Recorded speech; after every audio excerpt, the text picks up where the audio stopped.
You're here because you're having a problem with plants, and we've all been there before. We get a new tank, we're super excited to set it up, we buy a boatload of plants that are super expensive, we plant them in our tanks, and then there's an acclimation period where they're like browning and stuff. You don't know if they're gonna live.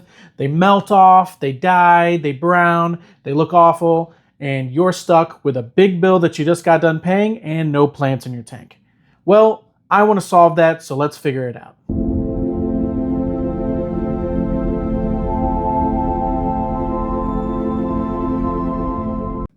We are going to cover a wide range of topics today, from water column nutrition to substrate setup, CO2 supplementation of like liquid ferts and stuff, importance of research, mulm importance, just a bunch of stuff that will help get you on the road to having more healthy plants. All I ask in return is if you're not subscribed, subscribe. We're going to start with the importance of research, and that is because, well, at the end of the day, I can tell you to do a million things, but unless you're willing to do it yourself, your plants are probably going to die. The most important things that you need to focus on when looking at a plant and its specifics are the lighting requirements, the temperature requirements, what kind of substrate it needs, if there are requirements there, and then also, does it require CO2? If you want to get super specific, you can look at the micro and macronutrients, what kind of supplements you could go into. We'll cover those, a little bit later, but that's just to give you a few things to look at in terms of research. Also, if you run into issues where your plants are melting or you're running into, browning of the leaves, make sure that you research that specific plant and not just anything in general, because that plant might require something different to heal, unlike another plant. I know this seems like common knowledge or common sense, but common sense isn't that common anymore, and a lot of people will just choose to be lazy instead of doing their own research. So don't be lazy. Now let's start with substrate, because substrate is super important. And for any type of root feeding plant, it requires some heavy nutrition. But I've had success with a ton of different types of aqua soil or inert sand. It really doesn't matter, because they all end up turning into the same thing, right? Eventually, a really nice aqua soil will lose all of its nutrients, you'll have to supplement it, and it just turns into pretty much a bank for like mulm and beneficial bacteria and stuff. Now, you are going to have the best luck if you use an aqua soil because they come pre-packed with nutrients. And some of the best brands or the best types that I've used are Fluval Stratum, Eco Complete, Dennerle's, and then ADA or UNS Contra Soil, whatever, tickles your fancy. For a lot of people, I will say that if you go with ADA and you're a beginner, you're kind of wasting your money because you won't get the actual, use out of it like you could. ADA is typically used for tanks that are only going to be up for a little bit. They're jam-packed with nutrients and it'll rush up into the water column. A lot of people that use this and aren't super experienced will actually end up with a ton of algae in their water because, well, they just don't have enough plants to actually supplement that much nutrients that is in the water. Now, there's a never-ending debate over whether you should or shouldn't cap an aqua soil. I personally cap it. I know it's not technically supposed to be capped because the whole idea and design behind an aqua soil is that it has that exchange into the water column and helps your plants that, are epiphytes and stuff. However, I like to cap my aqua soil for a very specific reason. And before I say that reason, this is how I cap it. This is my substrate system. I will usually start on the very bottom with the aqua soil, right? I'll put some root tabs in it. And then on top of the layer of aqua soil goes a wet layer of sand. And specifically wet because it makes it malleable and makes it actually kind of form a very nice layer that will actually cap it, right? If you just pour dry sand onto it, you 100% are going to get an exchange when you're planting things, and you're going to end up with aqua soil on top of your sand, and it's going to look awful. I could guarantee it. It's almost going to look like Dippin' Dots. So aqua soil, wet sand packed down, and then decorative sand or gravel or whatever the heck you want to use on top of that. That's how I layer my substrate system. And the reason is because, well, exactly what I said. It's designed to just constantly let its nutrients out into the water. Well, if you cap it, it makes it less likely to let the nutrients out as fast. That way, you get a little bit longer to have your aqua soil in there. you'll find that if you use ADA, ContraSoil, any of the big name brands, the nutrients run out after like 6 months to a year and you have to replace it. And that's because those types of aqua soils are usually meant for showcase tanks. Showcase tanks don't normally exist for very long. You see them for a little bit and then poof, they're gone. And then they just make a new one. So for me, and I would suggest for you, if you don't constantly redesign and revamp your tanks, cap your aqua soil. It's going to make it last a little bit longer. The other way that a lot of like the pro aquascapers will use their aqua soil is they will put it in places only where they're planting, and then they will put like decorative sand in the places where they're not going to plant. I like to plant everywhere. So I have to have aqua soil literally everywhere to where my plants get nutrients in every aspect. The other thing that the capping layer does is it makes it to where if you really pack that down and you give like a good, like probably 2-inch layer of wet compacted sand, it makes it to where when you plant and you remove your tool, then the tool doesn't bring up the aqua soil with it and you end up with the Dippin' Dots we talked about earlier. I do want to say, before you go doing all the layers, on that first layer, add your root tabs in there initially. I know that it seems like a lot of nutrients, but honestly, it just helps it last a little bit longer and will kickstart your rooted plants way, way quicker. Like you'll end up with stem plants that are just shooting through the roof and you'll be able to propagate them a lot faster if you just start with extra nutrition. Now, remember what I said earlier.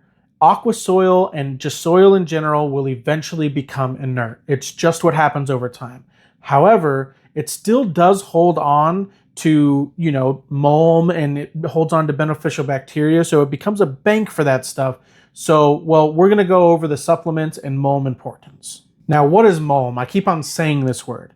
Well, if you've ever looked at the bottom of your fish tank, you've probably noticed a little layer of brown stuff, right? And you're like, oh, that's fish poop. Well, it's not all fish poop. It is fish waste. It is, decaying plants. If a fish dies or a shrimp dies, it's its body, decaying.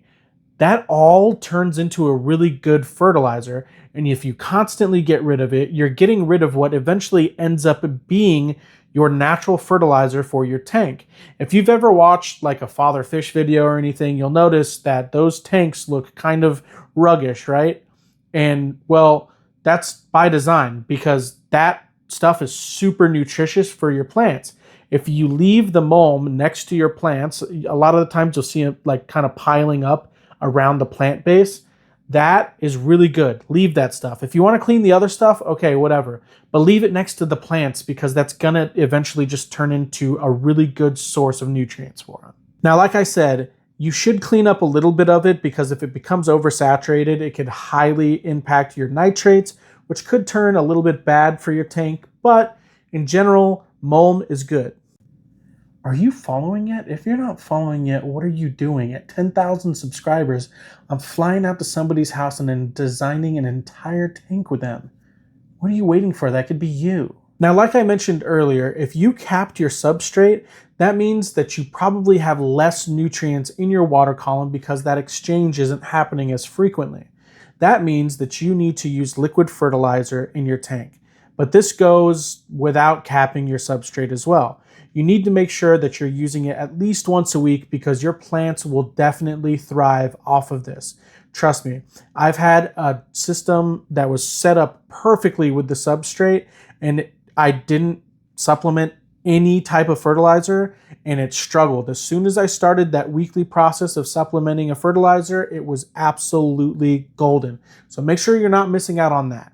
Now, if in general, if you see any type of like melting plants or brown leaves or anything bad, any sort of poor, plant health, you can supplement some iron and that usually really helps. Also potassium. Now this totally depends on what is in your tank, right? It could be totally useless for some plants. However, iron is pretty much useful for all plants. My favorite liquid fertilizers are API Leaf Zone, Seachem Flourish, and Aquarium Co-ops. They're all very good. I've had success with all of them. Whoever wants to sponsor me, I will like the most in the next video. One of the single most important things in all of plant keeping is the lighting. And now look, You can get away with a $40 light or a $200 light. It really doesn't matter. What does matter is that you get the duration and that you get the intensity correct, because if you get those off, well, you're gonna have some plant problems. The other important thing would be lumens, or just the coverage of the light inside of your tank. If you have a light that doesn't point to every aspect of your tank, obviously there's going to be dead spots or spots that don't grow as well, right? So you need to make sure that you have proper coverage. I think I said this before, but the main difference between a $40 light and a $200 light is the tech that comes with the $200 light, not the light itself. And what I mean by that is the apps, the timers, the RGB settings, all the settings in general are pretty awesome when you pay for a more expensive light.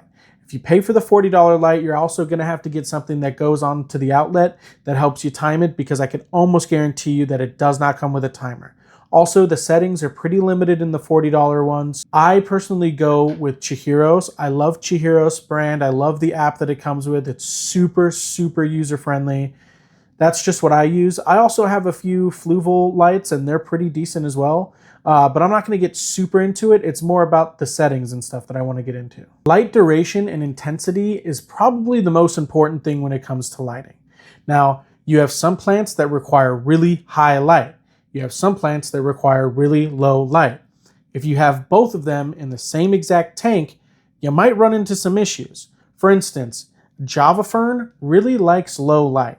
You need to put it into the crevices of your tank where like shadows are, to where they aren't getting hit constantly by high beams. Or if they are getting hit constantly by your lights, that your lights are lower setting, because it's going to affect the overall health of that particular plant. In a big tank, you're going to have various different types of plants that all have different types of lighting requirements. Make sure that you place the ones that require low light in the right places. That way you have the most success with your plants. Now, I mentioned that duration is also something that is super beneficial to a plant. I like to keep mine from like 4 to 6 hours. Some people keep them on 12 hours, but they keep the light super low. It really depends on what's in your tank, right? And this is why the research part is so important. I can't give you a one size fits all for every single plant or every single light. You might have a light that is very, very strong. I can't tell you to put that at high light, because then you're going to be burning the crap out of your Java ferns. So make sure you just do your own research on the lumens and stuff. I can't really explain them because, well, I'm not like an electrician or anything. All I know is that the duration and the intensity really affect the plant life. I've been asked a million times whether CO2 should be in a tank or should you buy it or not. Look, if you want really, really healthy plants that are very thick, they grow very fast. If they're red, they're super vibrant red, anything like that, get CO2. If you like the easier growers, a little bit thinner plants, you don't need it to be a super duper like clean aquascape, skip the CO2, but make sure that you do your research on what your plant requires. If you buy a bunch of plants and they all require CO2 and you don't have CO2, what do you think is going to happen? They're going to die. They're going to melt. They're not going to grow as easily as they could. It's just what it is. All plants benefit from CO2. There isn't a single one out there that doesn't like CO2. It helps them with photosynthesis, but not all of them require it. So it's totally based on your budget and your plants, right? So pick plants that don't require CO2 if you don't want CO2. If you want CO2, then pick the plants that require it. At the end of the day, the most important things that you can do for your plants to make them thrive is have a healthy setup for your substrate, a weekly schedule to always supplement your plants, because that is going to be the number one cause of death in your plants is not enough nutrition. All right, you're starving your plants. And then 3, the light duration. Make sure that the lighting is right in your tank, and look up exactly, what type of lighting your plants need. Other than that, I think you'll be just fine. If you found this useful, give me a subscribe, do all the cool stuff. And remember, if you do subscribe, you could be a person that I fly out to and I help personally design an entire tank. And I personally think that sounds damn cool. I'll see you guys later. I just realized after recording that entire video that I had a shirt on the back of my chair this entire time. See you guys later.